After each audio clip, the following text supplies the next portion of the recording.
Muito bem, vamos voltar para Brasília na primeira turma do Supremo Tribunal Federal. Neste momento, o advogado de defesa do ex-presidente Jair Bolsonaro está se pronunciando. Vamos acompanhar.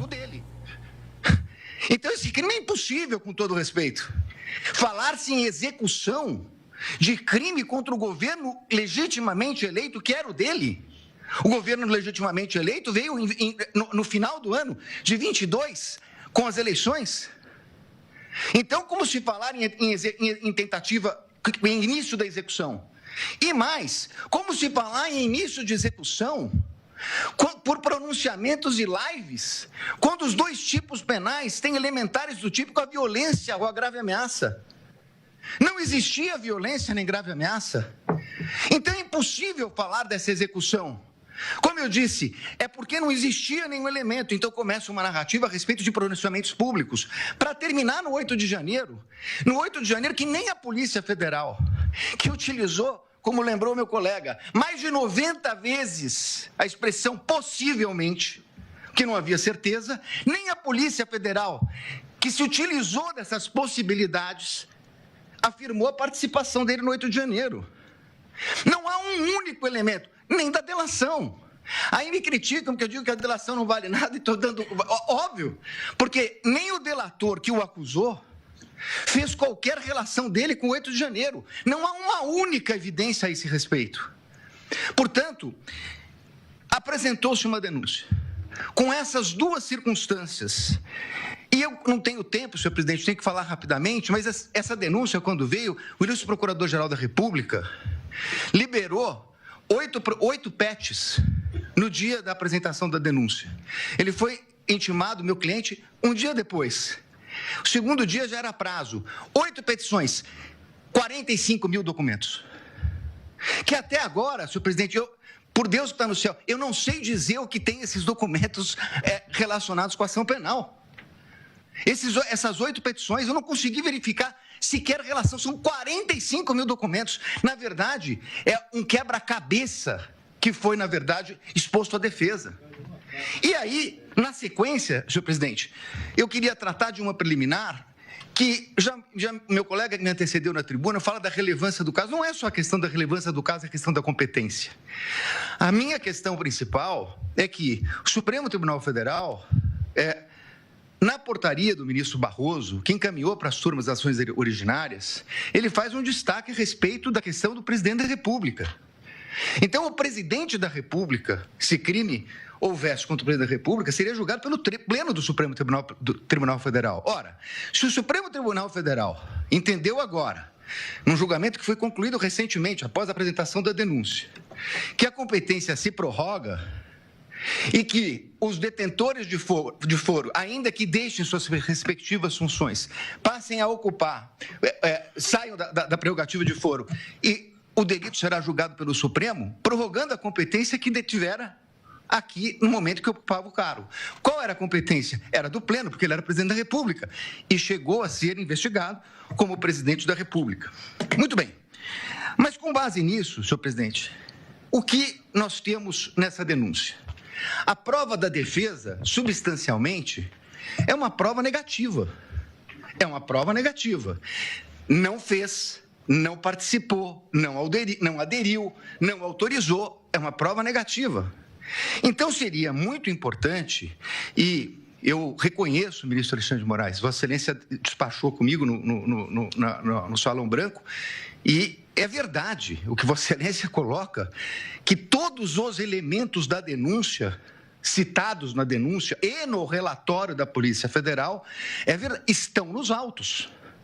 A conversa de Mauro Cid, citada na denúncia, está realmente nos autos. Nós tivemos acesso quando é escrito por escrito, quando é por áudio, por áudio. O que não está na denúncia é a completude da mídia. Como disse o meu colega que me antecedeu. Então, senhores ministros, a pergunta é o seguinte: se eu não tenho a mídia completa, nesse momento de preliminares, não seria o caso de a defesa poder suscitar, se fosse o caso, a cadeia de custódia da prova? Mas eu não tenho a completude, eu não tenho os telefones, eu não tenho as mídias. Há uma discussão muito grande a respeito desse plano punhal verde e amarelo. Há uma reunião seria absolutamente imprescindível verificar as demais mensagens que foram passadas naquele dia. As outras mensagens que foram passadas pelo WhatsApp. Os outros documentos que estão na mídia. É essa a reclamação da defesa. O que nós temos, e temos tudo que a denúncia citou e tudo que o relatório da Polícia Federal citou, mas esse é o recorte da acusação. Com todo respeito, a defesa tem direito a fazer o seu próprio recorte. E isso poderia impactar. Eu sei, ministro Flávio Dino, Vossa Excelência já falou aqui em outras sessões de julgamento que eu assisti, que falou hoje, nós não vamos fazer Vossa Excelências não farão um julgamento aprofundado da denúncia. É óbvio, nós estamos falando aqui de um standard mínimo, de uma verificação de possibilidade do recebimento da prova. Mas é evidente que se houvesse uma mensagem comprovando que não há nenhuma relação com o punhal verde e amarelo, teria muita importância para esse momento. Porque nós estamos falando de um recebimento de uma denúncia gravíssima, por fatos gravíssimos, que o presidente da República não tem nenhuma relação com o punhal verde e amarelo, Operação Luneta, com Copa 22 e assim por diante. Então, a verificação das trocas de mensagem, a partir do momento que Correios dizem que falaram com o Comando Militar, que pediram audiência no Planalto, na Alvorada, que tiveram lá, o que disseram? Isso não consta. É essa a importância de verificar toda a questão. Me encaminhando para o final, senhor presidente, eu gostaria de tratar a questão da delação premiada. E aqui eu queria tratar de duas questões, que inclusive estão sendo confundidas. Aliás, tudo que fala a defesa na imprensa sai de uma forma um pouco distorcida. O que foi questionado pela defesa, ministro Zanin, é o fato de que o delator rompeu com o acordo quando vazou a delação. E saiu na revista Veja. Diz ele que foi um desabafo. É estranha essa expressão, desabafo, porque no desabafo ele diz que não tinha voluntariedade. Isso não é um desabafo. Na versão dele atual, isso teria sido uma mentira. Mas vai lá. Falou com o primo, com o irmão, com o cunhado.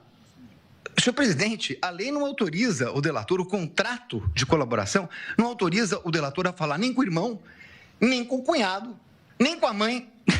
Não autoriza. Ele, inclusive, estava proibido até de ter contato com o pai, salvo engano meu, a partir de um determinado momento que era investigado. Se ele falou com o cunhado, e se isso foi vazado, essa é uma responsabilidade dele. Dir-se-á, mas essa é uma questão formal. É verdade, uma questão formal. Só que mais adiante vem uma questão de que a Polícia Federal disse que ele mentiu, omitiu e se contradisse. E aí, senhores ministros, essa é a minha maior crítica, a questão da delação. Por quê? O Supremo Tribunal Federal, num voto de grande detalhamento do ministro Dias Toffoli, diz o seguinte: delação é um meio de prova. O delator conta uma história, as autoridades buscarão as provas de corroboração e só assim ela poderá ser utilizada. O que aconteceu nesse caso? Ele falou, segundo a Polícia Federal, ele mentiu, omitiu e se contradisse. E então, há uma audiência para que ele tivesse oportunidade de se corrigir. Mas aí, com todo respeito, há uma inversão. Porque, na verdade, não é o Estado que foi buscar as palavras de corroboração dele. O Estado vai buscar as provas de corroboração do que ele disse. É o contrário. O Estado trouxe indícios e ele se adequa aos indícios trazidos pelo Estado. É completamente o inverso. Com todo respeito, ministro, é o inverso.